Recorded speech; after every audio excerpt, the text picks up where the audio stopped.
Thank you. Welcome everyone to our Woolwich Township Council meeting, October 20th. We went a little over in our closed session, so I apologize for the delay. I need a motion to reconvene in open session, please. Moved by Councillor Shantz, seconded by Councillor McMillan. All those in favor? That's carried. Thank you. Before we start, I will remind Council that this portion of the meeting is being recorded and live streamed to YouTube. I will also remind Council to speak clearly and project their voice when they're talking so people viewing at home can hear. I will now do a roll call for the benefit of the public watching this meeting. Please, when I call your name, wave at your camera and say here or present. I, Mayor Shantz, am here and am chairing this meeting. Councillor Martin. Present. Councillor McMillan. Present. Councillor Merlehan. Present. Councillor Redekop. Present. And Councillor Shantz. Present. Thank you. We've already moved to go to open. We will start our meeting with just a moment of silence, please.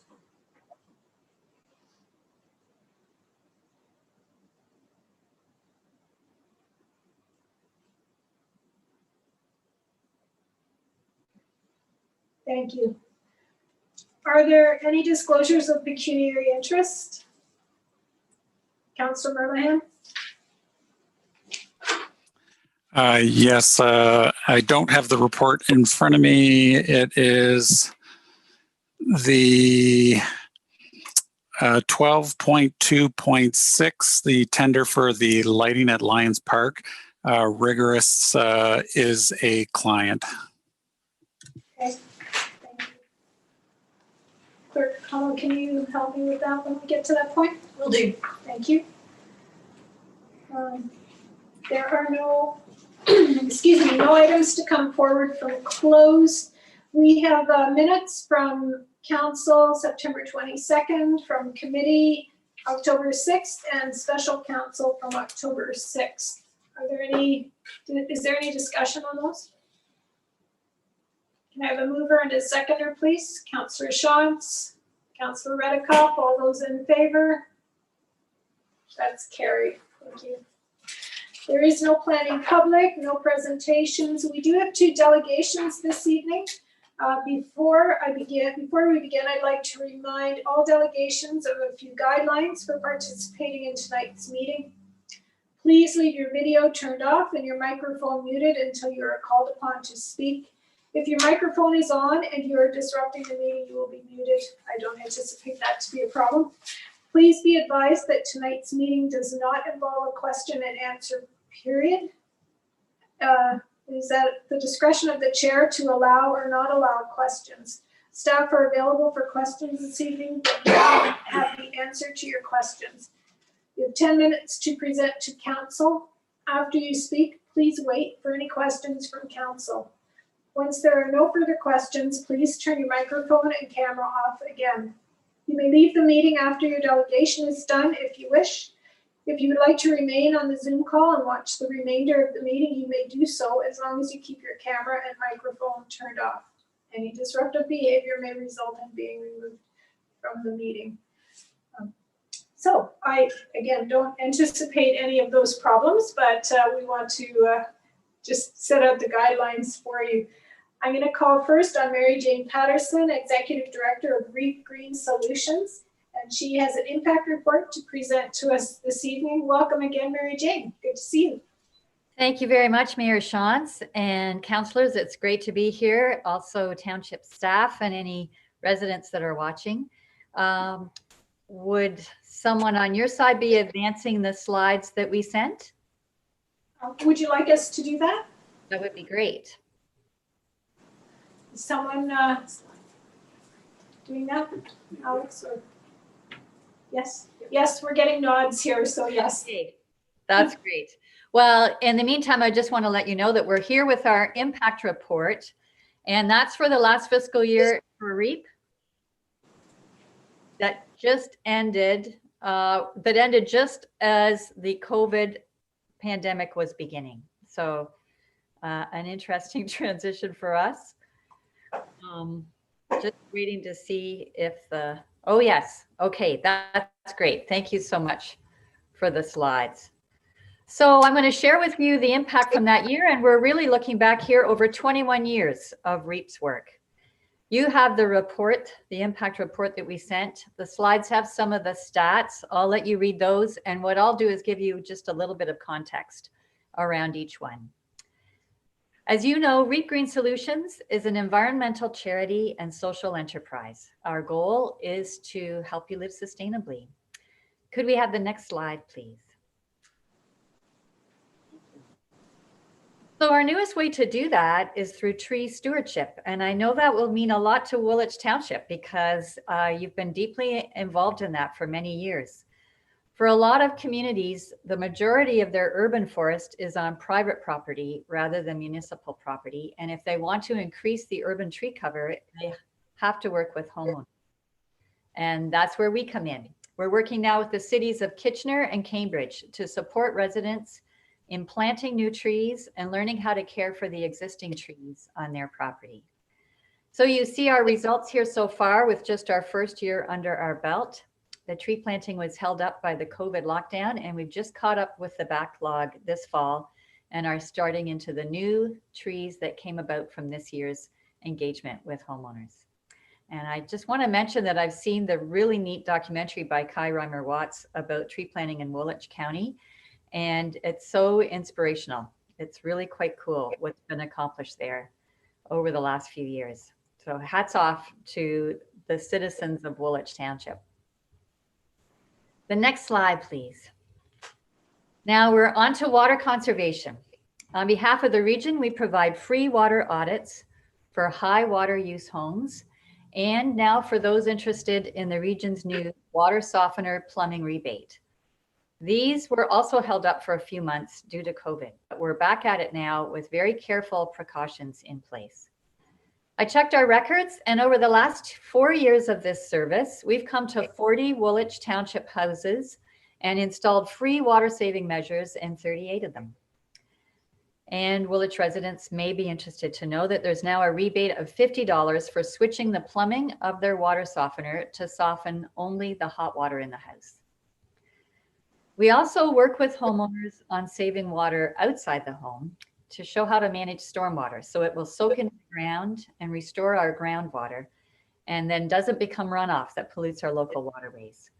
And what's really cool about this work is the way it also helps people make a healthy, beautiful yard at the same time and often solves a flooding problem that they've been having. So the next slide, please. Here is another project that helps to restore groundwater, prevent flooding, and reduce runoff, and that's DEPAVE Paradise. We really love the DEPAVE projects we've been able to do in the region. It's quite cathartic working with volunteers to rip up pavement and put in plants and trees that bring beauty and shade to the area. So far, we've worked with 2 schools and the Board of Trade in 1 township, and we've been able to bring the funding that supports our side of the work, organizing and coordinating the project. Next slide, please. Now here's the work that you know us for the most. In the past 21 years, we've evaluated the energy efficiency of 17,000 homes in Waterloo region, including 556 in Woolwich Township. Over half of these homes followed through on our recommendations to install energy upgrades, and their actions have reduced 27,000 tons of greenhouse gas emissions. Looking to the future, we're working with our municipalities, including the region of Waterloo, to be able to provide low interest financing for homes to encourage more and deeper energy retrofits. A new initiative for us in the last couple of years has been Project Neutral. That's the online platform I introduced to you last year. It helps us each calculate our own emissions and what we can do about them. And it gives an entry point through waste, water, and travel, as well as our usual home energy expertise. So you can see from the stats that over 1,500 people have now logged on to learn more about their emissions. We've had some really nice results through lunch and learns with businesses, kind of reaching homeowners through their place of work. And it's been nice to be able to carry these on to the virtual realm. Been quite neat to see people logging on from even across the country for bigger companies like Manulife. Next slide. This energy work in particular is in direct support of our local climate action plan and our long-term target to reduce the emissions in Waterloo Region by 80% by 2050. That is a big challenge. And in our partnership with Sustainable Waterloo Region and all the municipalities, we were able to bring 2 years of funding to help us create the long-term action plan to reach that target. We are so pleased to have the Township of Woolwich join us in that application and be working with you now on that plan. You can see by these results, all of the community consultation that is helping us build the plan, including our team popping up at the Woolwich Ultimate Rodeo. Check in with folks. The funding has allowed us to bring capacity building workshops to the municipalities. So we've had some neat ones on topics like energy storage, carbon budgeting, and embodied carbon. And those are really geared to municipal staff who will need to be thinking about these things in their climate action plans. We have recordings of all of those if anyone missed them. So we hope we'll bring you an action plan in the winter to all the councils. Next slide, please. A big part of what we do is community outreach in many different ways, including the very exciting Zero Waste Challenge. And I'm just holding up my jar. I have been participating in the 30-day challenge. You can see I'm running into a little bit of trouble now. In particular, there's a Ben & Jerry's carton sticking out the top. And it turns out they are not recyclable or compostable. The point here is just take a look at what's in your jar and what you can do to reduce your waste. I know, Mayor Shantz, you've been a participant in the past, and that's been pretty cool to see. The 7-day challenge started yesterday. The goal is to put everything you can't recycle or compost in a mason jar for 7 days. And that just gives you a window into what's going to landfill and what we can do when we're shopping to reduce that packaging from the beginning. So I want to invite you all, it's not too late, to join us in the 7-day challenge. It's a really neat way to engage the family. You can all have your own jars if that helps to keep peace in the kingdom. And it sparks some great conversations. And if you share it on Facebook or Twitter, you get some neat response. Next slide. Donations are really supportive in REAP's work, especially for unfunded initiatives like the Zero Waste Challenge and our outreach activities. It's a way to directly support local environmental action, and we really appreciate our donors. Next slide. On the financial side, we are pleased to say that we returned to a positive balance this past year. In the last few years, we've been investing in program development, and that has come to fruition. We also strive to have a diversity of sources of revenue as a way to build in some resilience. And we're really drawing on that resilience this year with the impact of COVID causing some of our programs to come to a halt for several months. Next slide. You really get a sense of that diversity and programs and partners from this. It shows all the different program partners we've worked with in the past year, including the Township of Woolwich. And this wealth of collaboration is absolutely key to making an impact. So last slide, please. I'll end with our most important message. Thank you. None of the work we do in Waterloo Region would be possible without the support of our core funders. Mayor Shantz, you're part of the Regional Council, and the Region of Waterloo provides core funding to REAP. And that funding gives us the capacity to go find these programs and funding and to bring to our community and keep them going. So we want to say a very big thank you for your support. Together, we are helping people live sustainably. That's all from me. Thank you for that. So $7 million in savings and 27,000 tons of gases in 21 years. That's right. That's quite an accomplishment. So yeah, thank you. Well, I love to think about it as it yearly too, because once we make a home more energy efficient, it's going to save that amount each year. So the cumulative total, we ought to try sometime. That would be good too. Yeah. Great work that you're doing. And the trees, I know many of our councillors have participated in the tree planting year over year. So yeah, we're pretty deep into the trees, and we're excited to keep that going.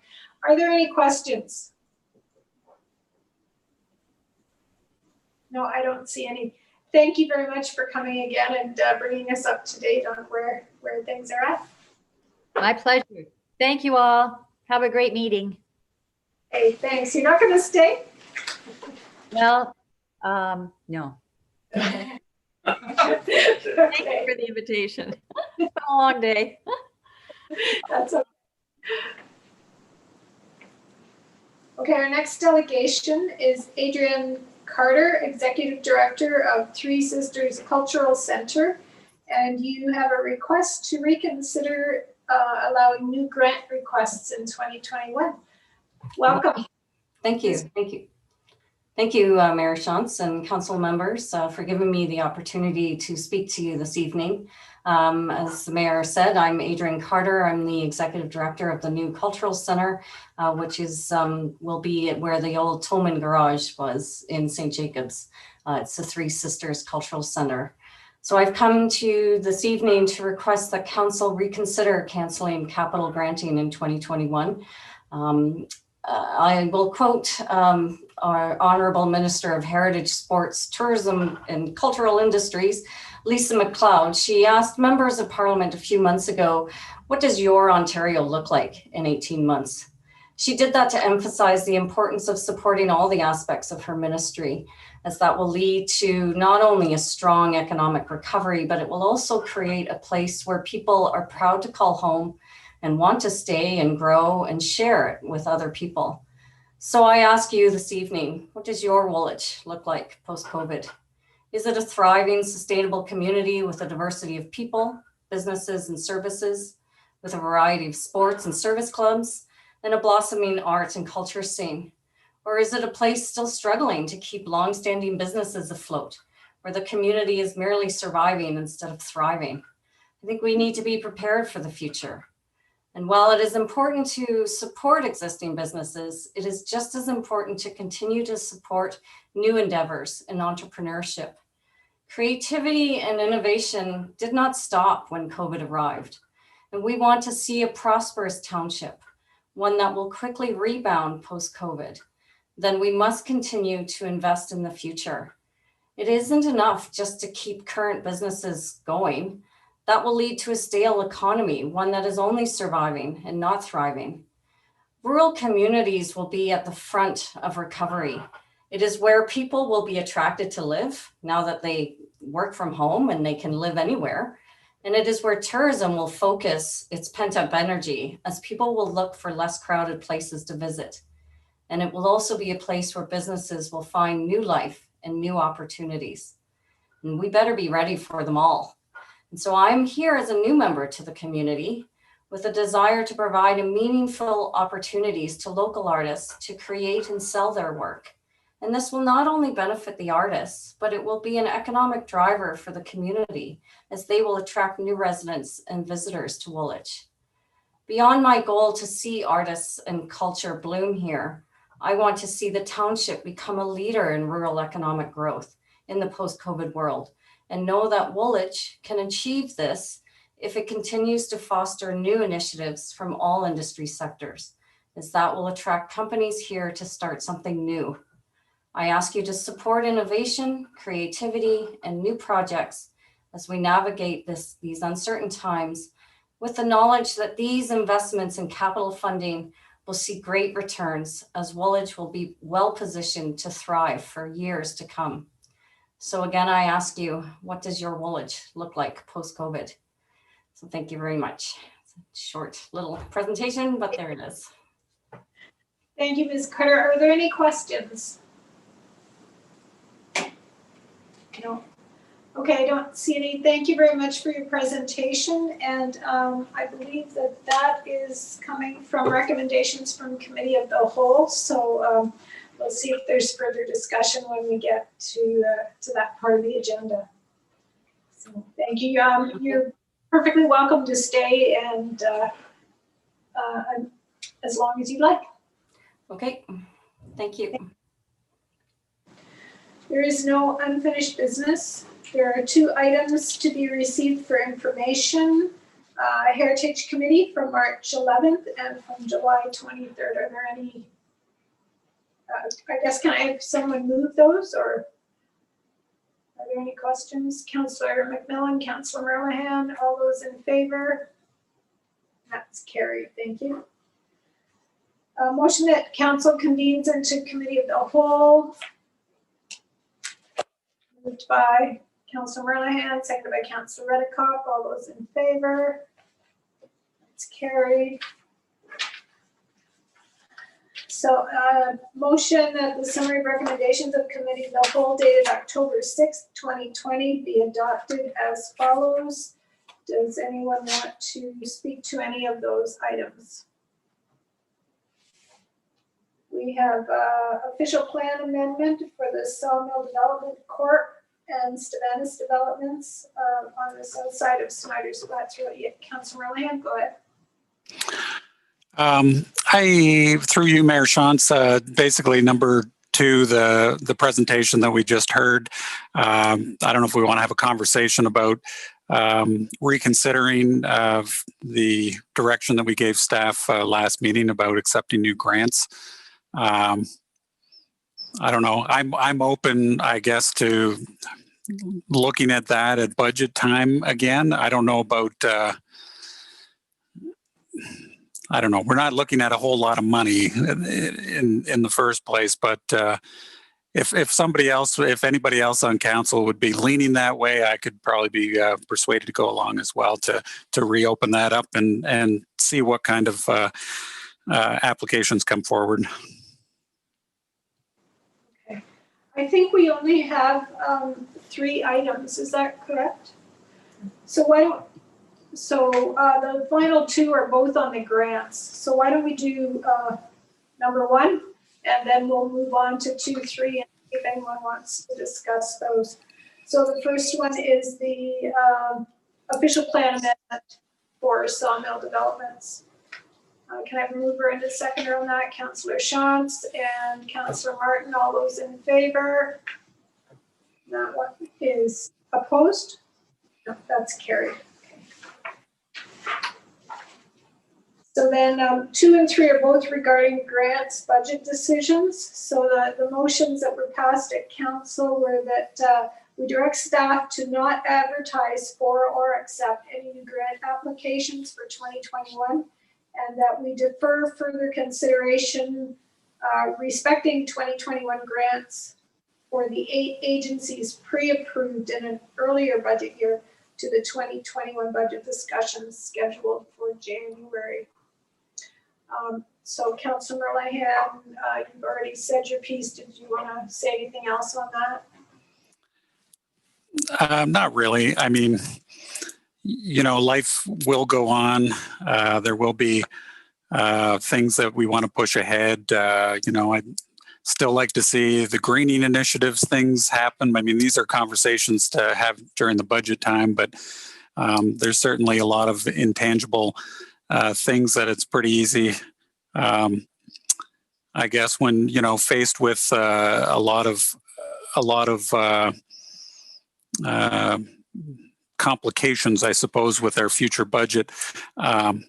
You know, the low-hanging fruit tends to be the arts-related things and volunteers and environment and stuff. But if I think there was only a couple of $1,000s that we've ever even gone past the 50,000 in previous years.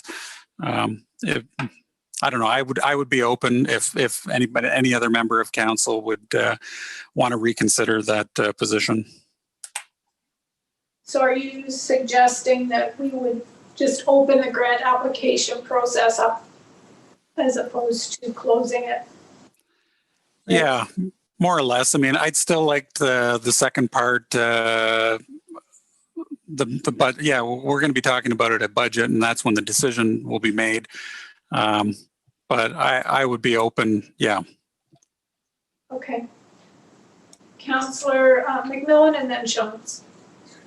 Thank you, Mayor. Through you, I guess my only question is what changed between October 6th and tonight? The delegation is here, and it's a good presentation, and certainly we all feel for the delegate, and we all want to support people that come and ask, and I just wonder if that's all that's changed between October 6th and tonight.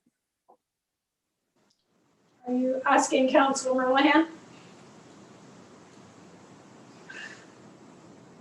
Just putting it out into the ethos, and if anybody wanted to grab it, go ahead. Okay, Councilor Shantz was next. Councilor Redekop, did you have your hand up? You were sort of in my peripheral vision and I wasn't sure. No? Okay, Councilor Shantz. I guess in the past, we really haven't had a whole lot of extra people apply other than the ones that we currently sponsor. But I guess we don't know during COVID now whether there's going to be more people that are making that request. So it does have some merit to maybe open it up again and just see what comes of it, and then we can decide at budget time, whether we want to add any others to it or not. So for second thought, that's what this meeting is for. Councilor Martin, you look like you'd like to speak. Yeah, I will not support reopening it. I mean, we're going to be in a tough budget year, and we're going to have to make a lot of tough decisions, and we're not going to please everybody. To Councilor Merlehan's comment about it's just a few dollars, he is the one that argues every year at budget time, it's the little dollars that we have to look after, because when you add them all together, you've got a significant amount of money. So that just crossed my mind when we look at these things and say, well, it's not a lot of money. So I'm quite content to leave it the way it is. Okay. Councilor Merlehan. I can't let that one go through you, Mayor Shantz. Yeah, as far as what's changed is, there's lots of, and typically arts programming and theater and all that kind of stuff has taken a massive hit. As far as the presentation goes, I mean, it wasn't just here and now that I went, oh, okay, somebody asked, so maybe we should reconsider it. I was actually thinking about it after the last meeting, and when I talk about it not being a lot of money, I mean, this is a perfect example of this is the most discussion we'll have on something that's a couple $1,000, and the things that are $500,000, the hands go up without any questions. So when I talk about the little pennies and stuff, that's all we're ever fighting for at budget time, because the big stuff nobody wants to talk about. So that's where the pennies come in. But you know what? I thought about it, and we're not talking about a lot of money. We're not talking about a lot of organizations at this point, and not even predetermining this presentation. If they made an application, whether or not I'd support it or not at the time, it would have to be. There'd be an application to see what the merits of the grant would be requesting. So that's all I'm saying. Okay, so where do we go from here? Mayor, some Yes. procedural advice. Thank you. In terms of what's there, so you have two recommendations from committee of the whole. You don't need to reconsider them because they haven't been ratified yet. So you're either going to approve to ratify what's there, or you're going to pass a new motion as council. Okay, so we could just ignore number 2 if that's We'll go nowhere. council's wish. And I think we'll probably want to vote on number 3 would be yes, but council. So I would move that we approve number 3, which is the one we seem to not have any disagreement about, right? So that talks about the 8 agencies pre-approved, but if we are going to advertise, maybe we want to put we may want to include any other agencies in that. So I would just hold off on that until I get a clear direction on whether anyone's going to move number 2. Councillor Martin? I should point out that last week we said that the 8 that were before us, we wanted some financial information before we approved all 8 of them. And we haven't got that yet. No, we're not approving those 8. Those are we're deferring those until budget time. Okay, but we do need information need before information. we look at them. Yeah. So I don't see anyone jumping up and down to move number 2. So we'll just let that one slide. Going once, going twice. Okay, Councillor Merlehan. You're muted. You're muted.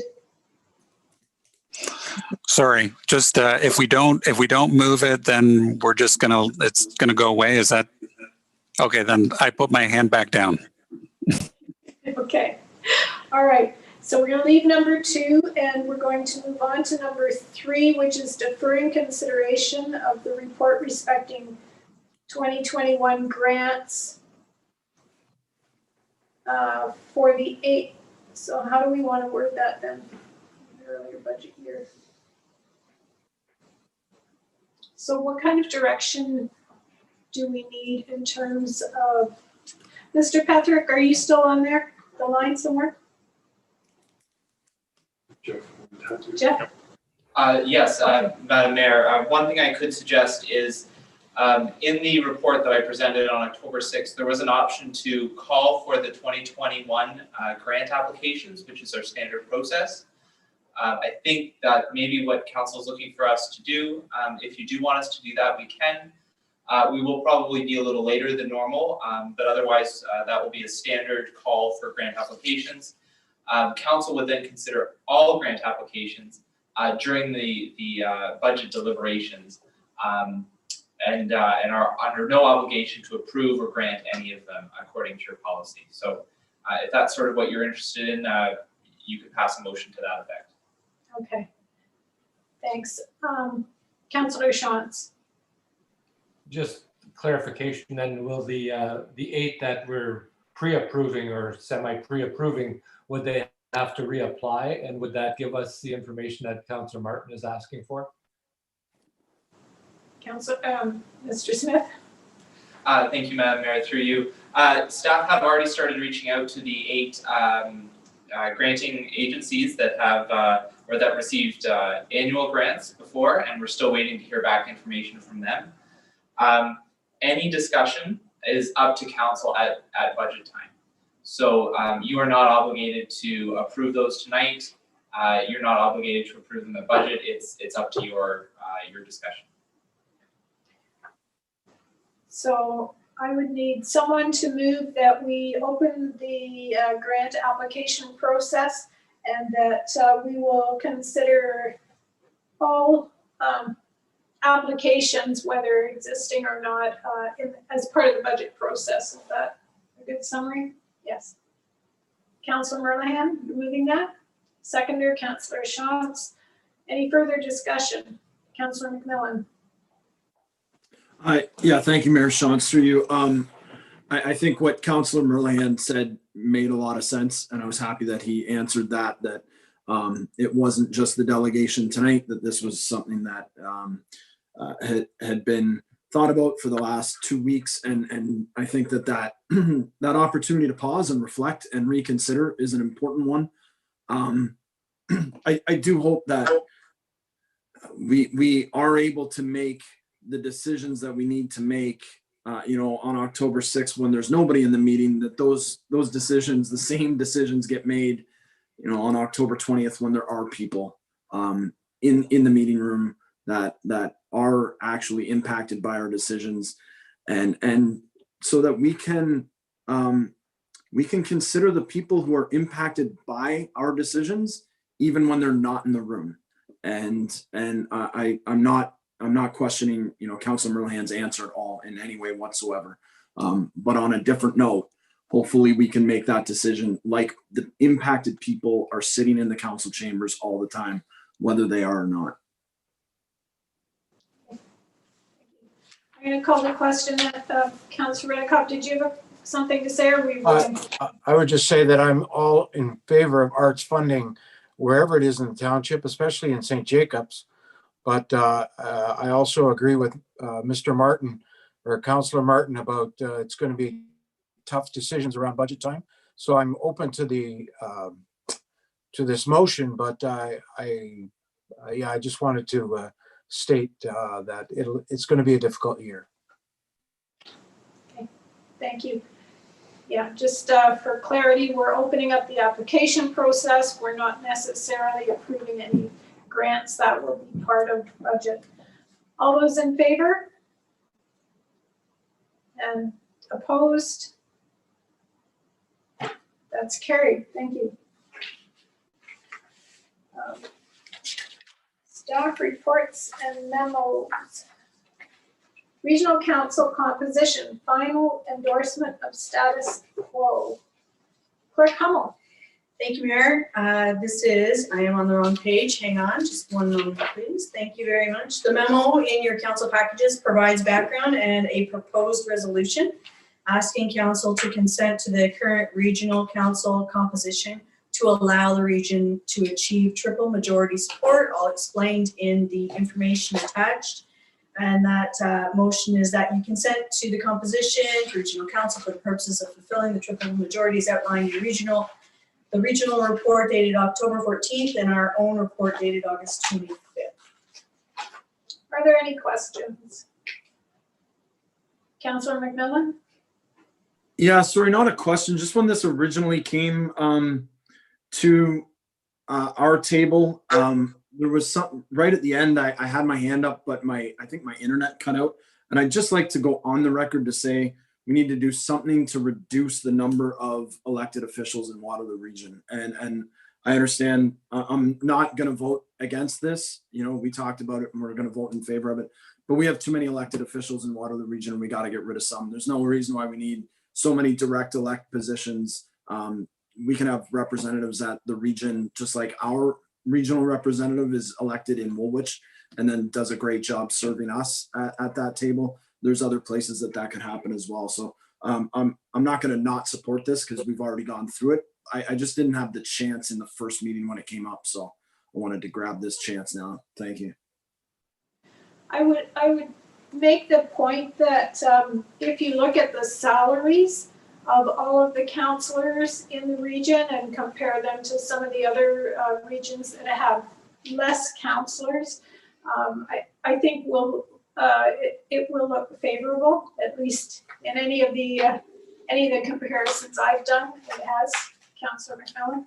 Yeah, fair point. I think that there's some benefits to having fewer councillors that make more money as well, where it becomes a full-time job.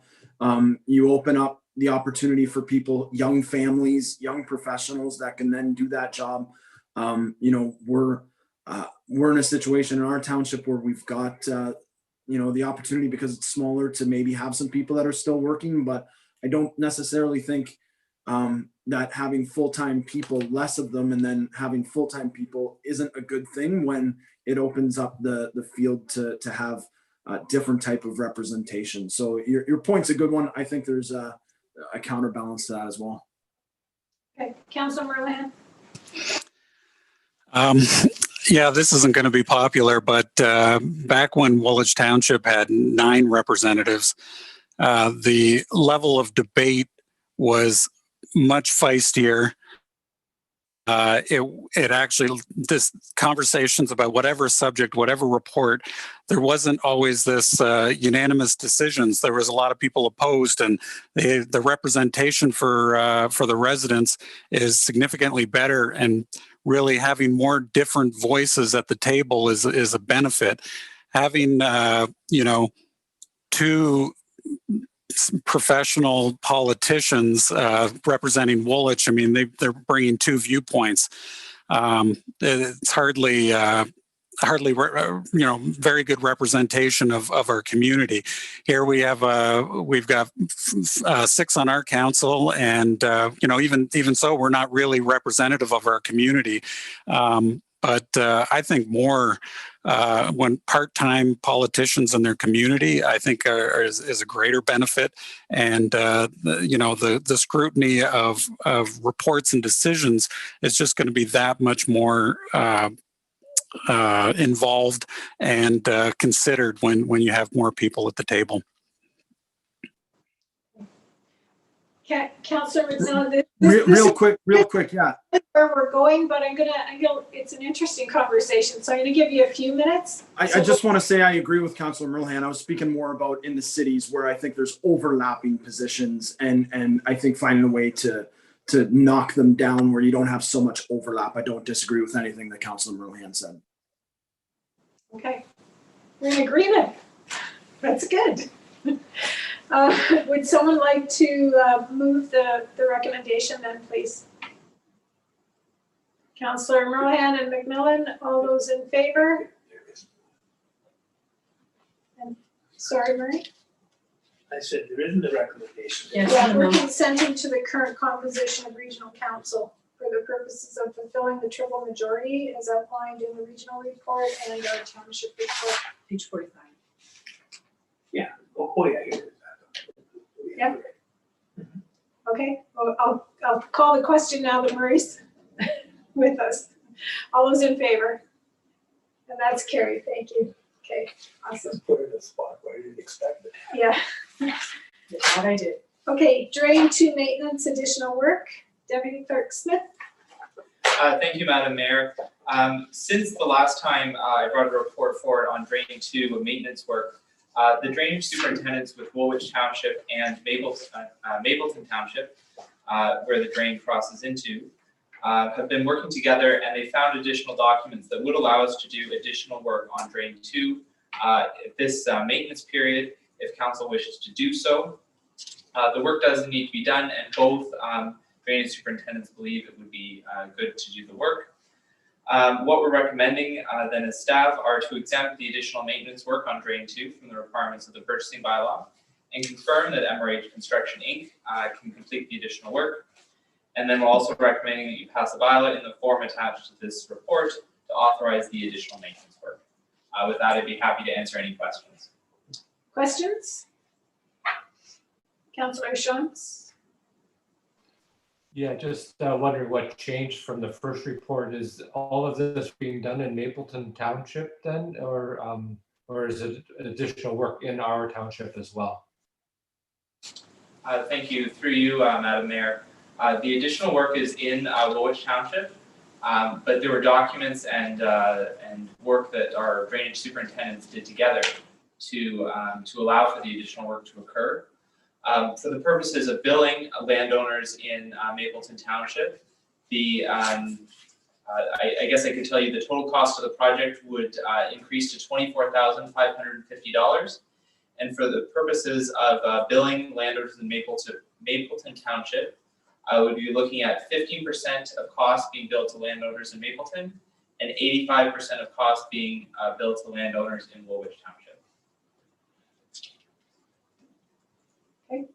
Anyone else? Councillor Shantz, go ahead. Yeah, sorry, just to follow up then. So does this drain from our township into their township and then relieve into the river or something, or does Mapleton Township come into our township? Yeah, so through you, Mayor Shantz, I'll just pull up a picture of the drain on your screen before you. The proposed location is shown here, of the original cleanout is shown here in orange, and then the additional work would be green here. That's the planned additional cleanout. You can see from the diagram, Mapleton Township is the township to the left or to the west on the diagram, and then the drain drains several properties in Mapleton into Woolwich Township.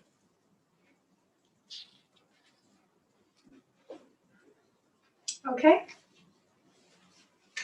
Yes. Anyone else? Councillor Merlehan? I'd just like to move the recommendation as is. Okay, is there a seconder? Councillor Martin? All those in favor? And that's carried. Thank you. Drainage Works, Valley View Heights, St. Jacobs, Mr. Smith. Thank you, Madam Mayor. We have received a petition from the Township's Road Authority for additional drainage outlet in several areas in the Valley View Heights area of St. Jacobs. We are recommending that the Drainage Act is a useful tool to provide additional drainage to the area if there wasn't drainage or sufficient drainage there originally.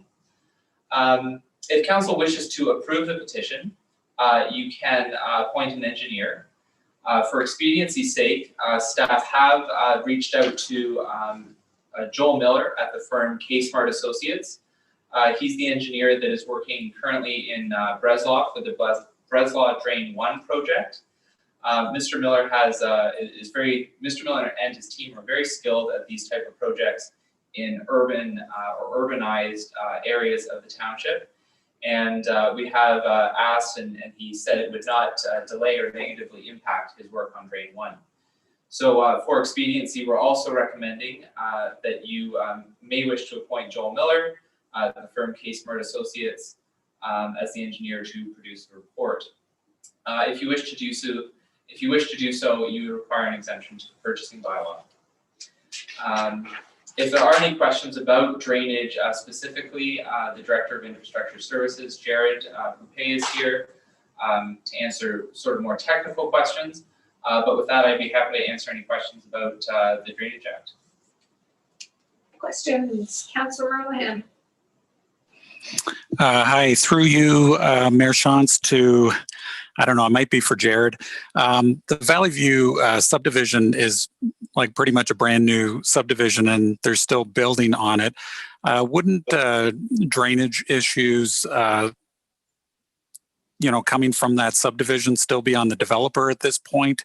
And wouldn't have that been identified in some sort of report when the subdivision was being approved? I'm just super curious about what the particular drainage issues are in that area, because those are all, like Old Scout Road is a brand new road and Printery Road is pretty new too. So could there be a little bit more information, I guess, as to what the problem is there? Mr. Bouquet, I think that might be for you. Yeah, thank you. Through you, Mayor Shantz, to Councillor Merlehan. So I think there's a few things to unpack here. When this subdivision was contemplated, that's going back about 15 or 20 years ago. I know it seems like yesterday, but it was a while. And at the time, and the way it exists right now, we have a good relationship with the landowner south of Old Scout Place. So you can see in the map on the attachment here, it's an incredibly large catchment area. Why we are petitioning as the road authority is because what's happened over the course of the development, the drainage used to sort of sheet flow off of Old Scout Place. We had discussed with the abutting property owners, and it was agreed at the time that we were just going to go through sort of a bit of a handshake deal. They didn't want any easements in place. We get billed, a few $100s every year for some minor clean out. But as time evolves and as the urbanization of Old Scout Place has taken, has occurred, we now, what's happened is some of this drainage now is sort of point discharging, creating some concerns on the farm lands. And while we still have a very good relationship with the landowner, the concern is moving forward and the legality of our outlet, going through private land without a defined legal agreement. So when we were going through the St. Jacobs reconstruction project, the region had identified some drainage concerns at the rail crossing on King Street, and that's some lands west of King Street too. So we started investigating this a little bit. We've had some discussions with the owner, and we felt it very prudent now to look at dealing with this through a drainage petition so that we can define legal outlet status. And then it doesn't matter about ownership of the property or the landowners who are receiving the water. This would be an excellent vehicle to use for that. I can't speak to all the conversations that occurred at the time that the subdivision was contemplated, but I am aware that there was a lot of discussion that happened. And at the time, it was decided to just kind of keep things status quo, we'll say. Everybody was getting along with handshakes and just dealing with drainage. So as things have evolved, there has been some more water. allocated to this catchment as well that wasn't contemplated 15 or so years ago. So for a number of reasons, I guess, to try to summarize, there was a number of reasons why we are here today to look to deal with this through the Municipal Drainage Act. And unfortunately, I believe that the subdivision agreements are all done. They've been done for some time, so it's not really a developer's, they're not on the hook, we'll say, for some of that. It would be apportioned for the benefiting properties as defined by the engineer's report. So again, I would just remind council that if they authorize an engineer to assess this, we will have better information for which to make a decision, and council can obviously decide to accept the recommendation, reject it, or have it revisited again. So I think that's what we're really asking for, is have an engineer at least assess this and look at the implications. And then of course we've recognized it's a fairly substantial catchment area. Okay, Councilor Ryan, follow up. Yeah, through you to Mr. Poupé again. So these areas that you've identified on the application, all the homeowners in that subdivision would be on the hook for even this engineering portion, and the farm field that's next to there where the water is outletting to, is that farmer also, would he be on the hook for any kind of drainage through this application process? Yeah. Through your Mayor Shawns to Councilor Merlehan. So everybody caught up in that, and this is a preliminary sketch, but everybody caught up on that map would have the potential to benefit from drainage and an outlet, and maybe a portion costs. From the Drainage Act, anybody less than $50, it is up to council whether they actually assign that dollar to those benefiting properties. So I don't have an answer yet for who's impacted, what those implications would be. But what we did do is have a quick cursory review based on a desktop review of topographical information to try to get a sense from this catchment area. So I would say that everybody, all the property caught up within that black line would potentially have some benefit, but we won't know until we actually do an assessment and have the engineer look at that. My understanding was that council could absorb those costs if they were to reject the report too. I think there's some flexibility with respect to council's decision on apportioning costs with respect to the engineer's report. Okay, thank you. Anyone else? Someone like to move the recommendation? Councilor Shawns, Councilor McMillan, all those in favor? That's carried. Thank you. Oops. Okay, guide rail program tender award, Mr. Poupé. I checked you off instead of Mr. Smith, so you better go before I miss you. Thank you. Through you, Mayor Shawns, to members of council. What we have before you is really the last of our tenders, or large tenders. We're asking that council award the guide rail installation tender to Royal Fence Limited at a cost of $249,240.77 after HST rebate, and authorize the mayor and clerk to sign the contract documents. Just wanted to make note to council that every year we try to do guide rail. We've been deficient in our guide rail installation, and unfortunately we have not had available dollars to direct at this, I'd say, roadside safety project. So in this case, we have completed our bridge work in the capital side of things and our paving program. So we do have funding available to install guide rail at these 3 locations, Ruggles Road and 2 locations on Middlebrook Road.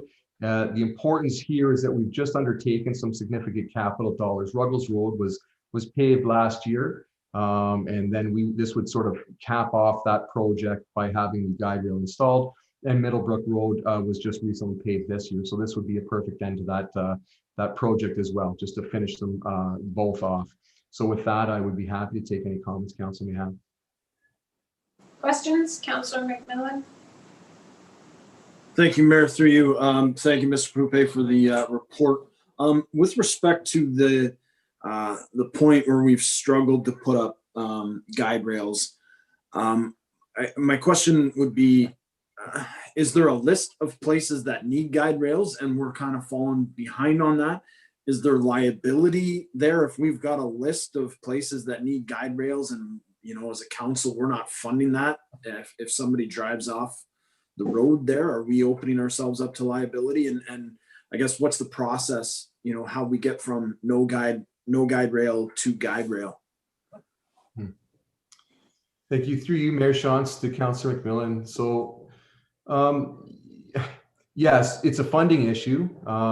We don't have enough funding year over year to complete all the work that we need to do, and that's probably nothing new for this councils to hear.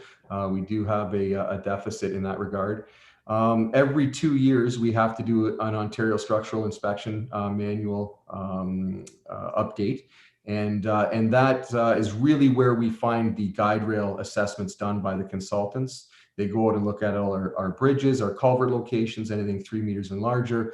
And that's where they sort of look to see what the roadside environment is and to see if guide rail is warranted. So it is a risk management exercise for sure. I think that if work is recently done, I think we have more exposure than say on a road that we haven't touched in a long time, even though it's been inspected and maybe could be a candidate for guide rail. So that's why we're electing to have these 3 locations done, because we've recently been there. So from a risk management perspective, we think we are doing the right thing here. Of course, that is what we are, constantly doing is balancing that risk out with the funds that we have available. So yes, we do have a list. Yes, we are behind on some of those, but I would say it's just varying degrees of risk, right? So I would say these are our highest priorities, given that we were just recently completing work there. Thank you very much. Councillor Merlihan? Yeah, through you, Mayor Shantz, to Mr. Poupé. I just wonder if you can, I'm just looking at your Appendix B. So the submission from Royal Fence Limited says it's 259,820, and in the report you have that the total is like 249.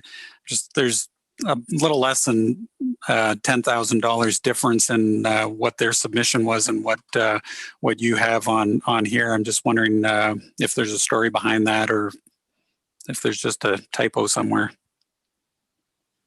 Yeah, I'd like to say we got a deal. I have to assume here that it was an HST with HST on the tender summary. But there, I see. I think it'd be more than that. There's a 244,930 in there, so I apologize for that. I will.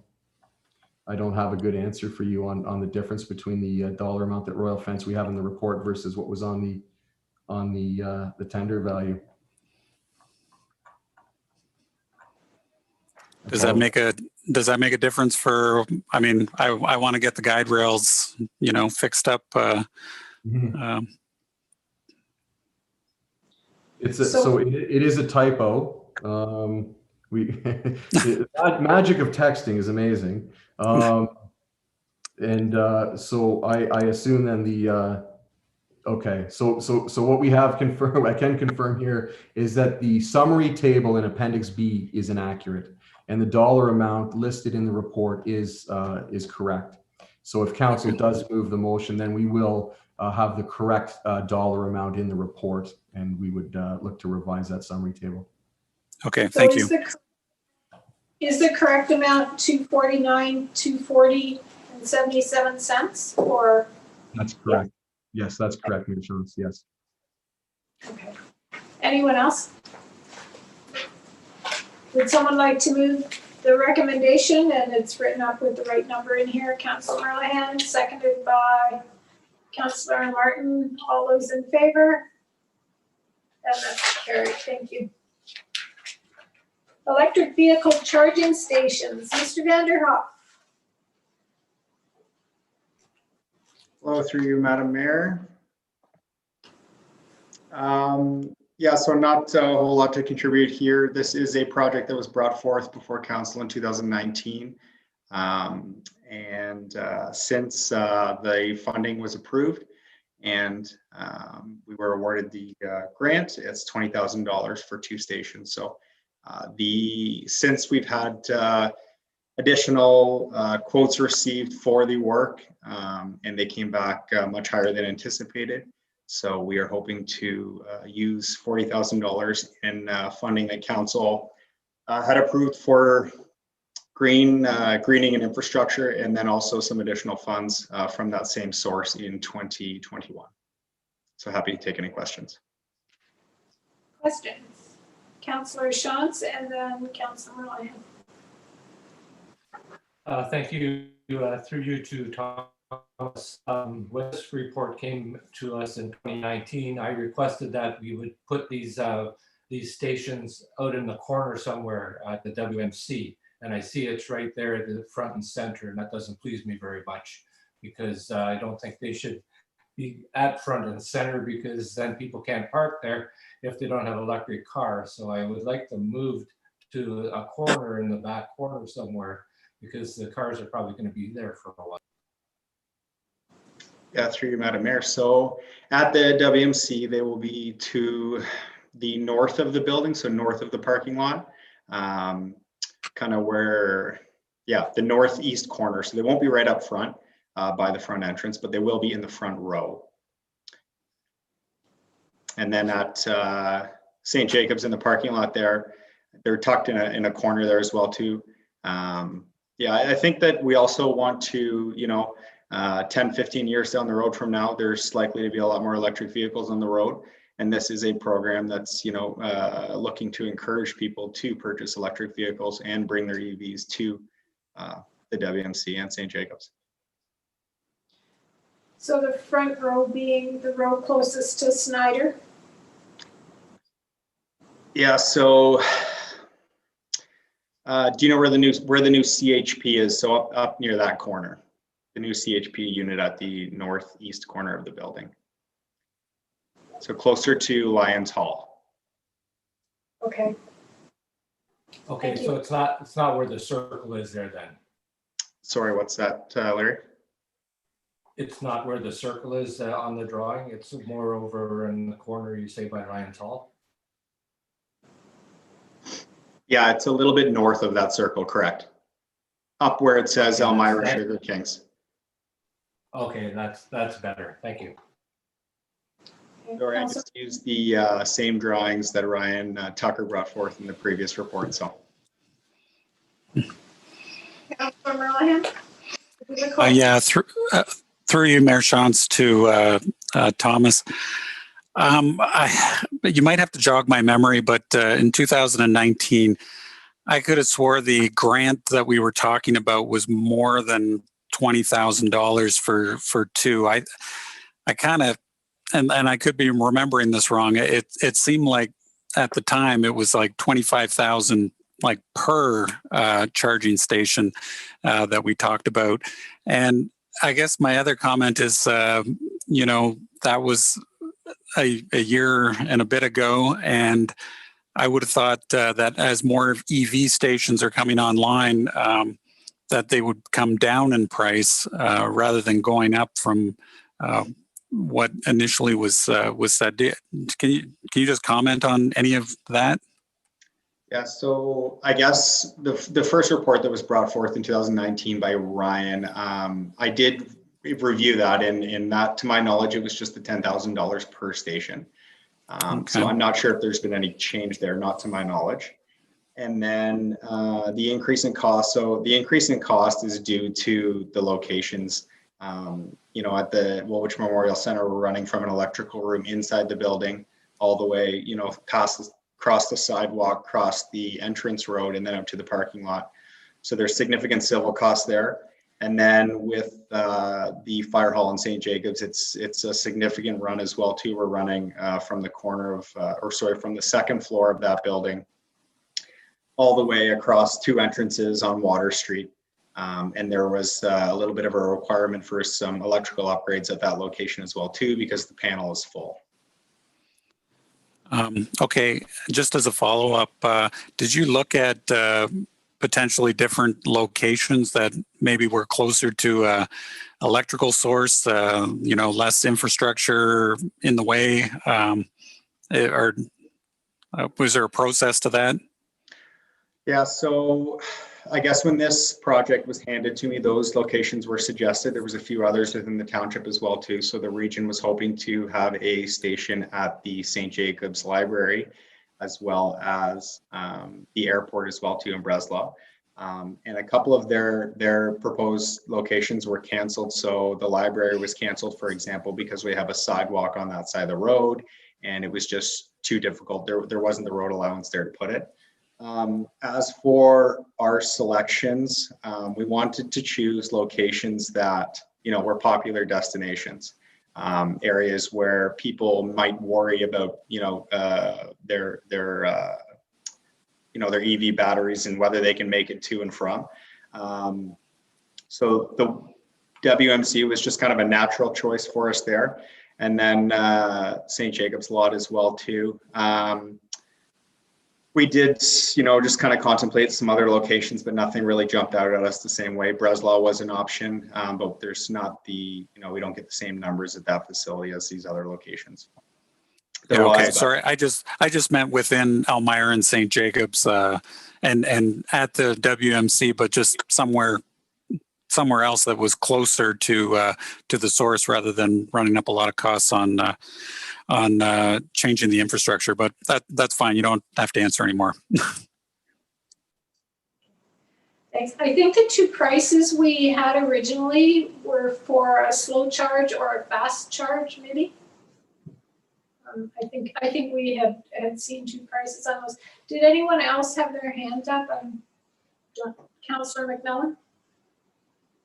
Thank you, Mayor. Through you. My question might be difficult to answer, so if I don't get a good answer, I'm completely fine with that.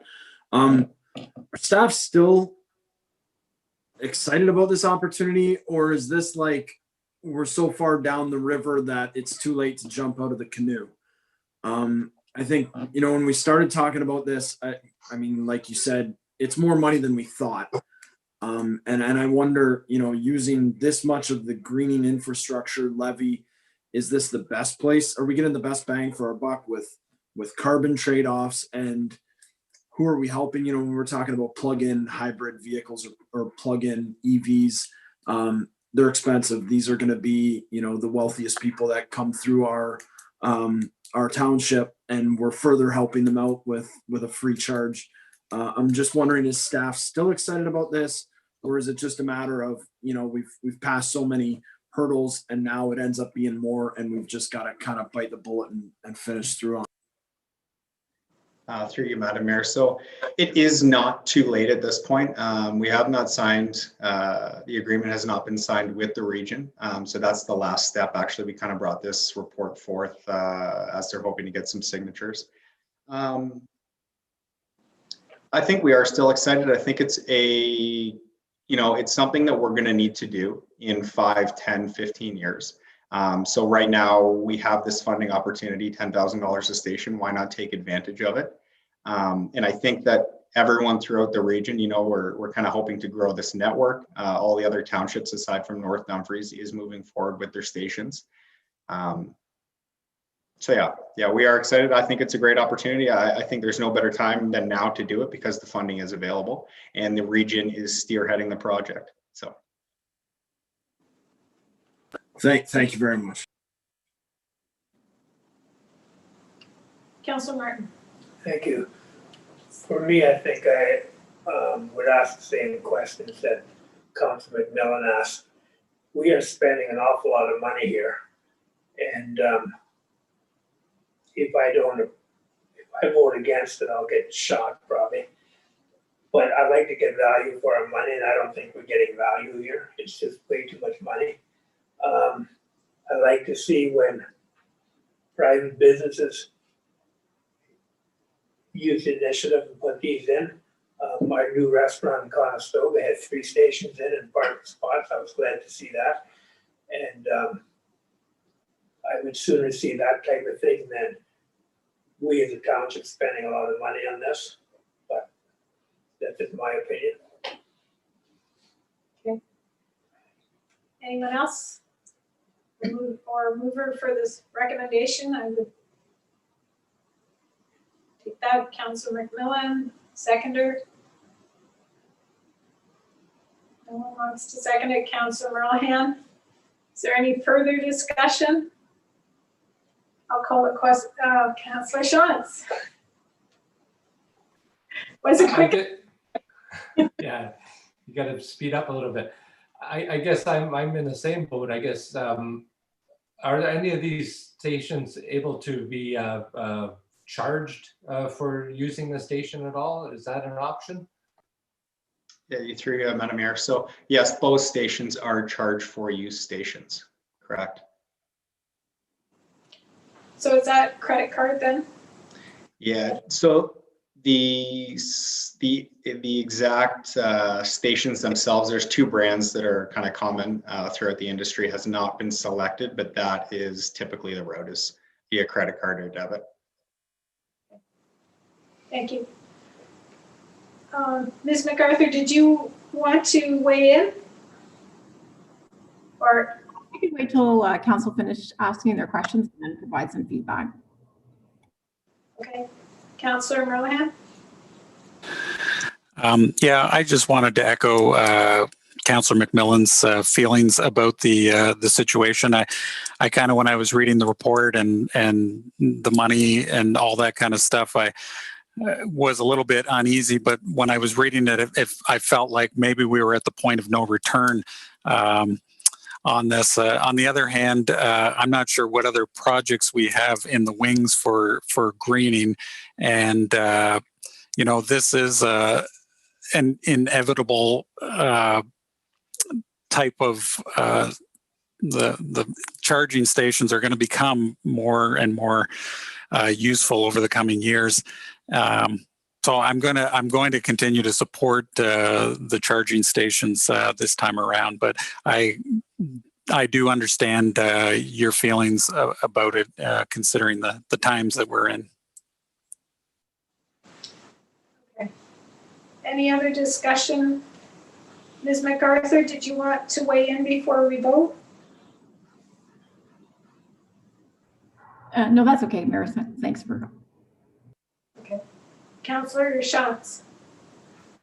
Hey, you weren't fast enough again. Just one last comment that it makes me feel a little bit more at ease knowing that people are going to actually pay. Okay, I'm going to call the question. All those in favor?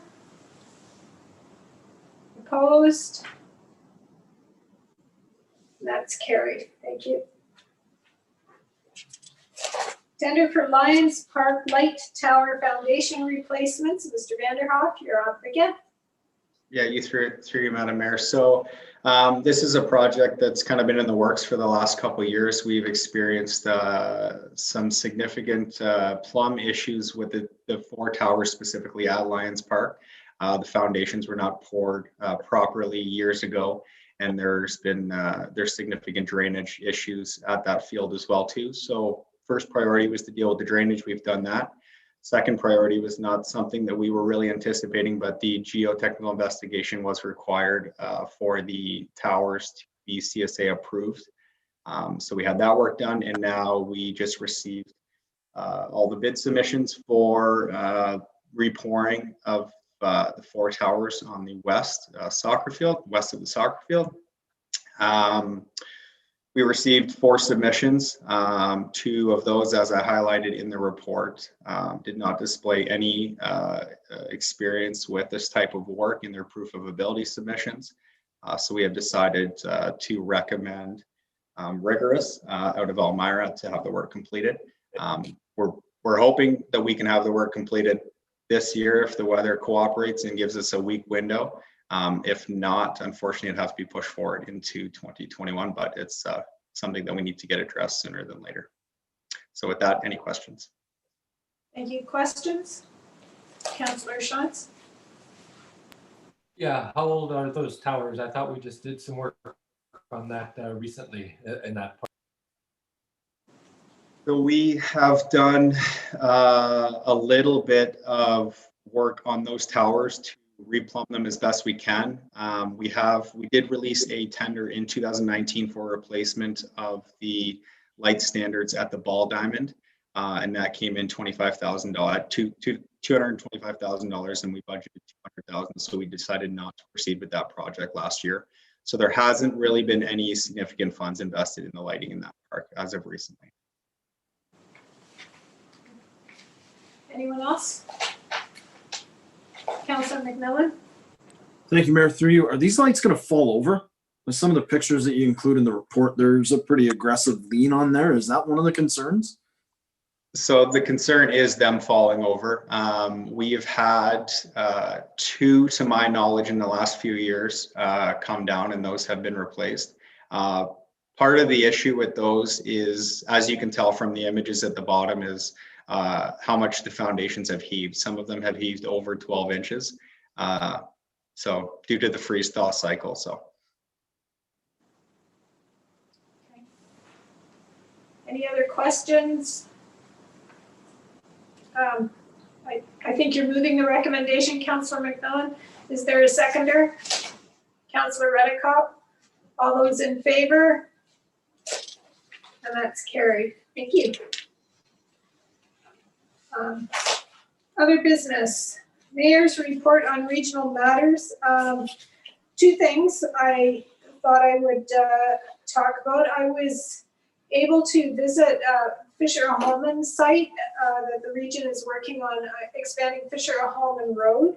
And it was really very interesting. We met with some representatives from the Haudenosaunee Confederacy and a number of others who are involved with overseeing the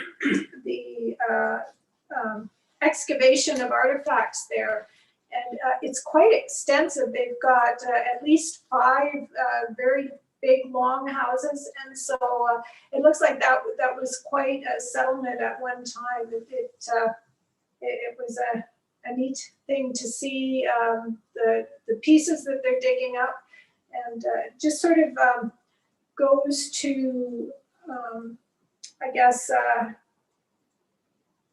underlie the fact that when we do the land acknowledgements, that there were a number of people who lived here before us and who tended to the land. And so I just wanted to mention that the Attawandaron, the Anishinaabe, and the Haudenosaunee were all here before us, and we've all sort of built one on top of the other. So I'm really excited to see what's going to come from all the excavations that are there. The other thing I wanted to talk about briefly was Halloween. I know that there have been some questions about Halloween, and the ministry, well, no, the Local MOH. Local Medical Officer. Medical Officer of Health, thank you. I had MOH written down and I couldn't get the acronym, but the Medical Officer of Health, Dr. Wong, is recommending caution around Halloween. But what I wanted to say specifically is if you do choose to go out trick-or-treating, to stay with members of your immediate household, wear a face covering, and if you're handing out treats, to also wear a face covering, and avoid too many people handling the treats, so not having all the kids sort of reaching into a basket to grab treats. And also trying to keep the 2 meter separation as much as possible. I know this has been a long 7 months for everyone, and we've got some time ahead of us where we need to remain diligent with our actions in order to stay safe. So there is more information on the Region of Waterloo website. If you put in Region of Waterloo and then -coordinated and -COVID, that's all you need to put in, and you'll get all of the newsletters that are printed out there. And it's the most recent newsletter from October 18th or 19th.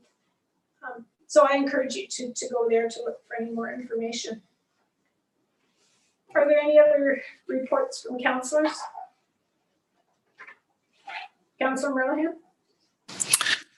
Just to give council an update, last week, Jared Poupé and Ian Vaughn and myself have kickstarted a meeting with the region on some of the big road projects coming up over the next couple of years. So we have a timeline, and I think Jared could correct me if I'm wrong, but Church Street East going out towards Guelph will be reconstructed in 2022. Church Street West from Arthur down is going to be 2023, and then downtown Elmira is going to be 2024. So there will be, Jared, did I get those dates all right? Yeah, I believe that's what they've said, although nothing is finalized, right? I think Yeah. Some spitballing here. Yeah, it'll be based on regional budget passing those every year, but we'll be having another meeting in December, and hopefully we'll have a final decision on whether or not there'll be a crosswalk at Duke over to Bolander Park. But yeah, there's some time to start talking about downtown Elmira.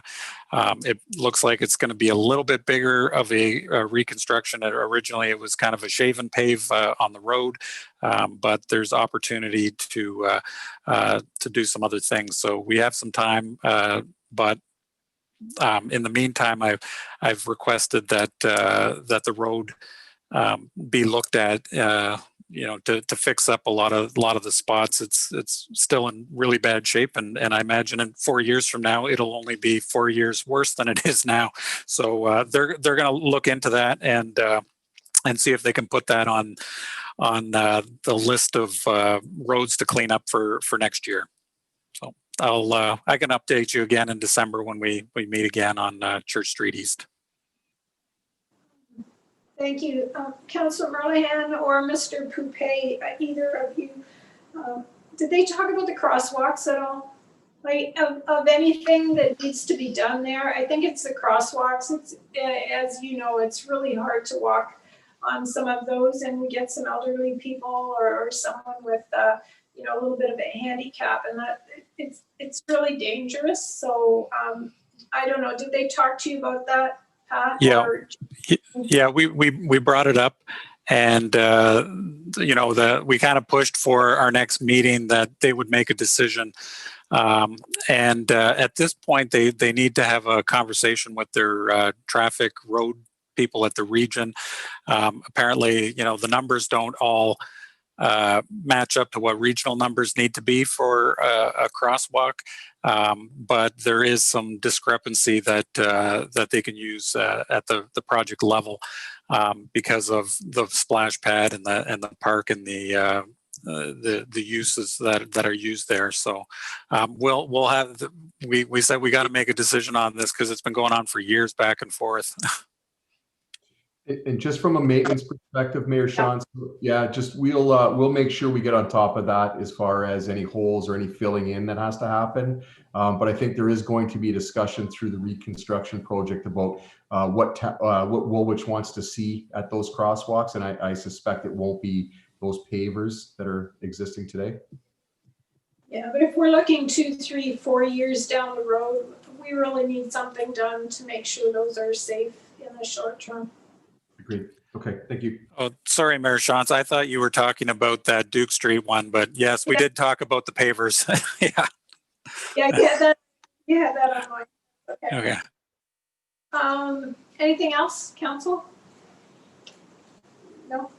Outstanding activity list.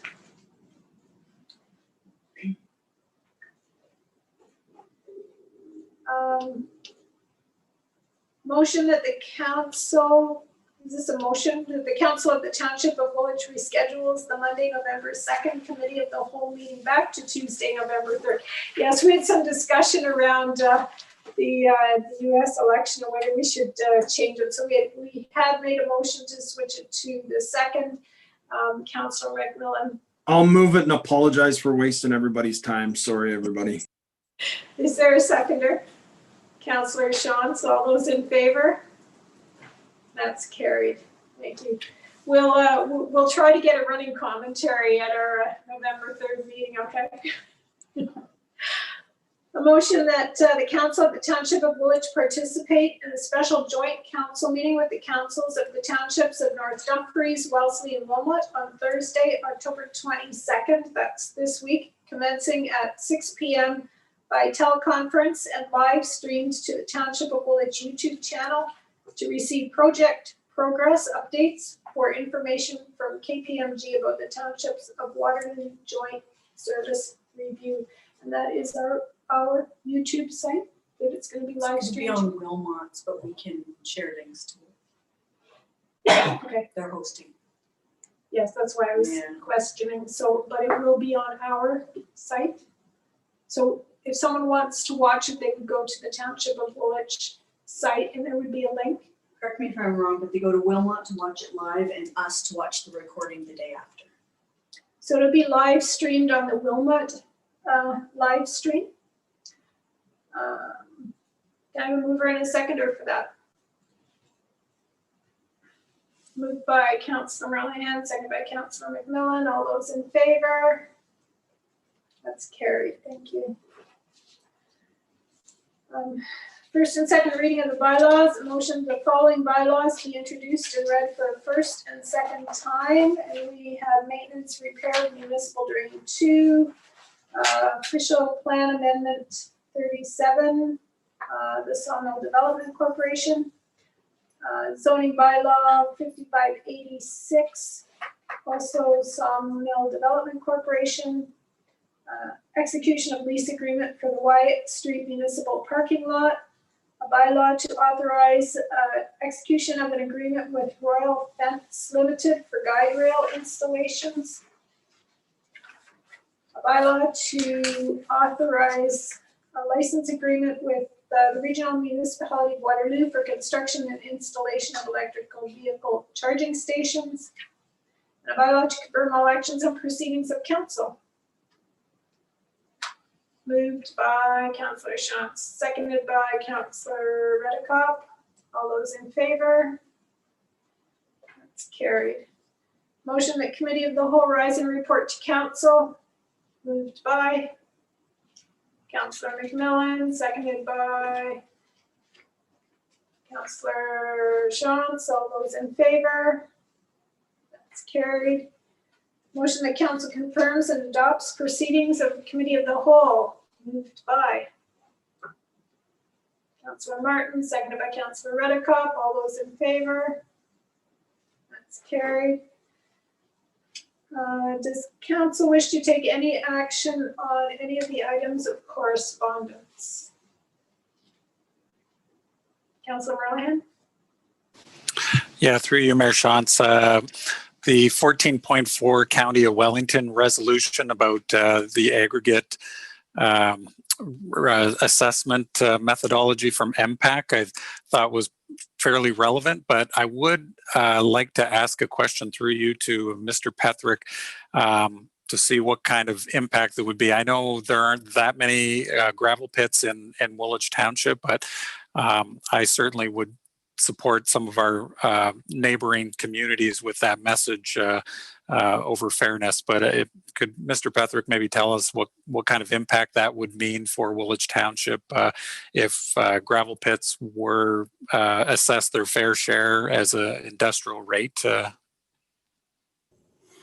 Yeah, through you, Madam Mayor. So I think from the assessment perspective, it does depend. A couple of years ago, and I think what really is driving this from the County of Wellington was MPAC did make a change the way that gravel pits are assessed, which resulted in some write-offs across the province. As I said, fairly lucky for us, we don't have that many gravel pits or not that many big gravel pits. So our write-off was relatively small and really, really small comparatively to the County of Wellington. So just for council's benefit, we did actually pass this very motion or very similar motion back in on August the 11th.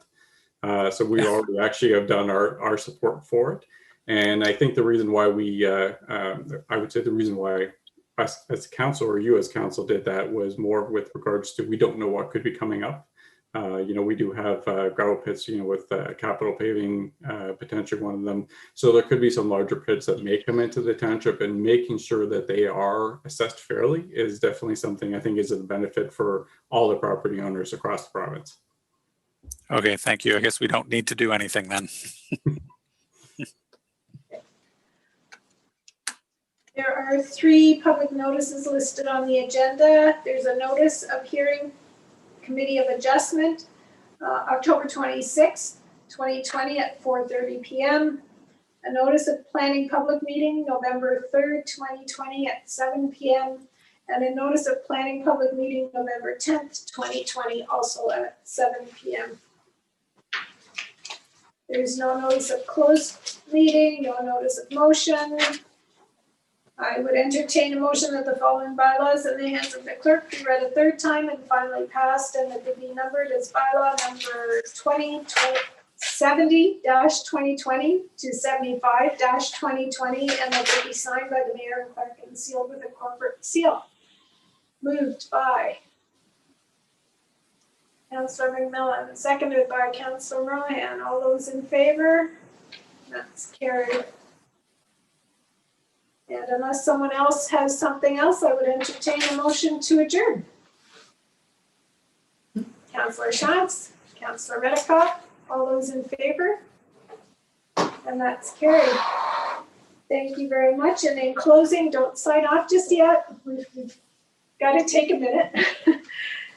We'd like to thank everyone who tuned into the meeting tonight and on our YouTube live stream.